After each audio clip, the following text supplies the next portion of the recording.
नवाचार की दुनिया से प्रधानमंत्री जी अब आपका डिजिटली परिचय करवाना चाहेंगे एक वीर बालक से। बालक का नाम है धीरज कुमार, जो जुड़ रहे हैं हमसे बिहार से। माननीय नमस्कार सर। धीरज नमस्ते। जी सर। चलिए, आपका नाम तो बड़ा धैर्य से भरा हुआ है। जी धीरज, बताइए आपके साथ जो घटना घटी उसका जरा विस्तार से बताइए, कैसे सामना किया आपने? हम दोनों भाई गए थे भैंस धोने के लिए, तो हम नदी किनारा बैठ गए। हमारा भाई भैंस धोने लगा तो अभी अचानक से मगरमच्छ आया और हमला बोल दिया उस पे। तो चिल्लाया तो मैं गया तो मेरे गोड़ में वो लंगड़ी से मार दिया। तभी मैं घायल हो गया था। तभी के भी उनको खींच कर घर ले आए और घर से लेकर सरकारी हॉस्पिटल में बेतिया लेकर आए। चुपचाप रहा। उस समय आपकी उम्र कितनी थी? 14 बरस। अच्छा, तो ये आपका छोटा भाई था? जी तो उस भाई को याद है सारा कैसे हुआ था? और अब याद करता है उसको? भाई को डर लगता है कि अभी हिम्मत आ गई है? डर लगता है, नदी के पास नहीं जाता है वो। हाँ। अच्छा, घटना जब इतनी हुई, खून दिखता होगा, जी मगर इतना बड़ा दिखता होगा, तो आपको डर नहीं लगा? आपके दिमाग में क्या विचार आया उस समय? उस समय मेरा दिमाग में खाली मेरा भाई लौक रहा था, अगल बगल कुछ नहीं। अच्छा, ऐसा हिम्मत आई है, अब तो लोग तुम्हें, अखबारों में नाम छप गया, लोग तुम्हें बातें करते होंगे, तो क्या तुम्हारा भी कोई पसंदीदा कोई सुपर हीरो है क्या? जी हैं? ऐसा नहीं है कुछ जी मन में? आपका सुपर हीरो कौन है? Super hero. हैं? चलिए, कोई बात नहीं। मैं तो, आपने जो साहस दिखाया, अपने परिवार की जो चिंता की, अपने भाई को बचाया, वो भाई होना वो एक बात है, लेकिन इस प्रकार से ऐसे समय साहस और समय सूचकता के साथ, और उसमें साहस भी चाहिए, संयम भी चाहिए, और बहुत बुद्धि के तरीके से आपने अपने भैया को निकाल दिया। मैं समझता हूं कि आप जैसे बालक ऐसी घटनाओं में जब अपने भीतर की सारी शक्ति को उपयोग करते हुए किसी की जिंदगी बचा देते हैं, तो अपने आप में एक प्रेरक बन जाती हैं। आगे क्या बनने के लिए सोच रहे हो धीरज? फौजी बनकर देश का सेवा फौज करना। में जाना है? जी चलिए, फिर तो देशभक्ति भी उतनी भरी पड़ी है आपके अंदर। मेरी आपको बहुत शुभकामनाएं। बहुत बहुत धन्यवाद। बहुत बहुत। प्रधानमंत्री जी, वीर धीरज के बाद अब वीरों का प्रदेश पंजाब आतुरता से आपकी राह बांट रहा है, जहां पर समाज सेवा के लिए पुरस्कृत मेधांश कुमार गुप्ता आपसे संवाद करना चाहेंगे। मेदांश, नमस्ते। नमस्कार माननीय प्रधानमंत्री जी। मेदांश, बताइए, एक तो खुद के विषय में बताइए और अपने साथ कौन कौन बैठे हैं वो भी बता दीजिए। सर, सबसे पहले तो मुझे बहुत खुशी हो रही है कि मुझे आपके साथ बात करने का एक शुभ अवसर मिला। मैं आपको बहुत बहुत धन्यवाद करता हूँ। और सर, जो मेरा मेन फील्ड है जिसमें मैंने काम किया है वो मेरा आईटी के अंदर है, टेक्नोलॉजी में। तो मैंने उसमें काफ़ी प्रोजेक्ट्स बनाए हैं एंड जो मैंने अपना मेन वर्क किया है वो मैंने कोरोना टाइम के अंदर किया है, बिकॉज लोग काफ़ी पैनिक क्रिएट कर रहे थे कि लोगों को पता नहीं था कोरोना क्या होता है। तो उसके लिए मैंने अपने फील्ड के अंदर दायरे में रहकर मैंने लोगों के लिए एक ऑनलाइन पोर्टल लॉन्च किया जिसके अंदर लोगों को सारी जानकारी मिलती थी कोरोना के लिए। एंड उसके साथ मैंने एक हेल्पलाइन नंबर जारी किया जिस पर कितने लोग जुड़े थे तुम्हारे साथ? सर, उसके अंदर काफ़ी लोग जुड़े थे, ऑल ओवर इंडिया से, अलग अलग राज्यों से।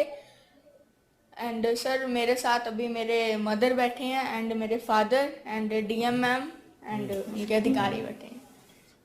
तो ये आपको आदत किसने डाली? माँ बाप ने डाली है? स्कूल में, कॉलेज में डाली? क्या हुआ? सर मुझे जो मेरे को एक अवसर मिला वो मुझे मेरे पेरेंट्स की तरफ से मिला, क्योंकि वो भी आईटी के अंदर ही है उनका फील्ड।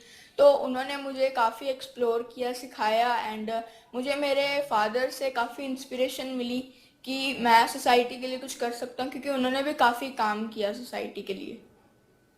अच्छा, अपनी पढ़ाई पूरी करने के बाद हाँ आप जी नौकरी करना चाहेंगे या कोई स्टार्टअप वगैरह शुरू करेंगे?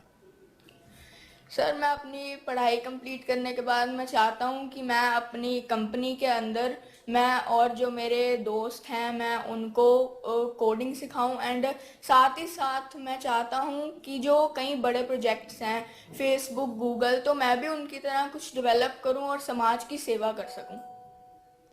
वेदांश, आपको देखकर मुझे ये लगने लगा है कि पिछले कुछ वर्षों से किए गए भारत सरकार ने जो योजनाएं बनाई वो हाँ जी प्रयासों के कुछ अच्छे परिणाम निकल रहे हैं।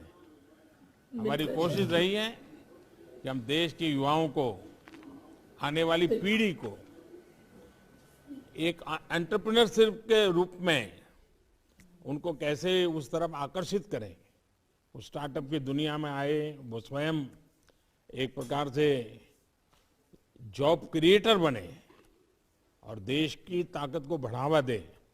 आपने अपने काम से ये साबित कर दिया कि हमारे देश के बच्चों में जो योग्यता और उससे कितने बड़े बड़े बदलाव आ सकते हैं। तो मेरी तरफ से आपको, आपके परिवारजनों को बहुत बहुत बधाई। आपके सपने पूरे हो और आप बहुत प्रगति करें। बहुत बहुत धन्यवाद। धन्यवाद सर, बहुत बहुत। प्रधानमंत्री जी, आपका विशेष आग्रह रहा है कि बच्चों को खेलकूद की दुनिया में ज्यादा से ज्यादा आगे बढ़ाया जाए। आपने विशेष रूप से उन बेटियों का अभिनंदन किया है जिन्होंने खेल जगत में हिंदुस्तान का नाम विश्व पटल पर रोशन किया है। आज खेल के जगत से एक छोटी सी बेटी आपके हस्तों से पुरस्कृत भी हुई और अब संवाद के लिए आतुर है।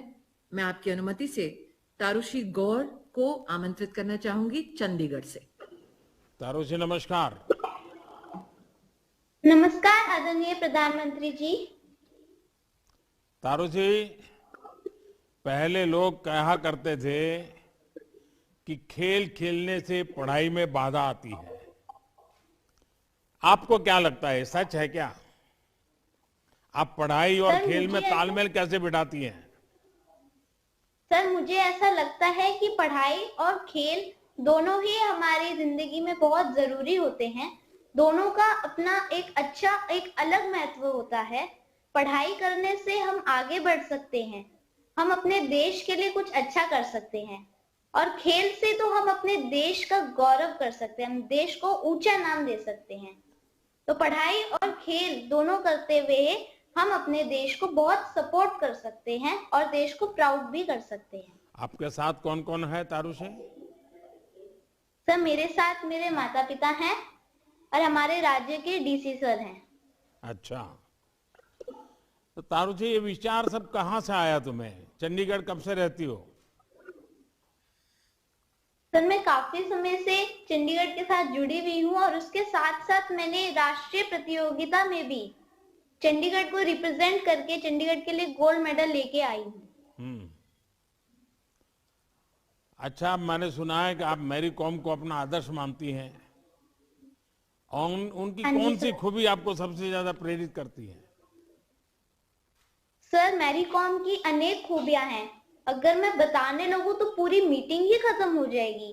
मुझे मैरी कॉम इसलिए अच्छी लगती है क्योंकि वो मेरे को सिखाती हैं कि हमारी लाइफ में, हमारे स्पोर्ट्स में कितनी भी स्ट्रगल आए, कितनी भी डिफिकल्टी आए, हमें उसे पार करके अपने ड्रीम्स को अचीव करना है। उन्होंने इंडिया का नाम भी प्राउड किया है और उसके साथ साथ वो एक एक्सीलेंट मदर भी हैं, वाइफ और बेटी भी हैं। तो वो अपने खेल और पर्सनल लाइफ के बीच में बहुत अच्छे से बैलेंस भी करती हैं। तारुषी, आप इतनी सीरियस बातें क्यों करती हो? सर मैं सीरियस बातें नहीं करती हूँ, मैं सोचती हूँ कि मुझे देश का नाम ऊंचा करना है, इसलिए मैं डिसिप्लिन में रहने की कोशिश करती हूँ। मैं चाहती हूँ कि मैं अपने ड्रीम पे ही एम करूँ। जब पहली बार विदेश गई तब उम्र कितनी थी तुम्हारी? सर इस समय, इस उम्र में मैं अभी विदेश नहीं गई हूँ, क्योंकि अभी तक एज कैटेगरी नहीं थी, तो मैं सबसे बड़ा खिलाड़ी हूँ जिसको डिग्री 1 ब्लैक बेल्ट और ब्लैक बेल्ट डिग्री 2 भी मिली है। देखिए, आपने छोटी सी उम्र में बहुत सी उपलब्धि हासिल की है। इसके लिए मैं आपको और आपके पूरे परिवार को बधाई देता हूं। पिछले कुछ वर्षों से हमारी कोशिश यही है कि हम अपने खिलाड़ियों को हर तरह से सपोर्ट करें। इससे भी बड़ी कोशिश है कि हम ये भाव जगा सके कि हमारे खिलाड़ी दुनिया में किसी भी स्तर पर संघर्ष करते रहें, जीतते रहें और जीत सकते हैं। आप जैसे युवा खिलाड़ियों को देखकर मुझे बहुत संतोष होता है।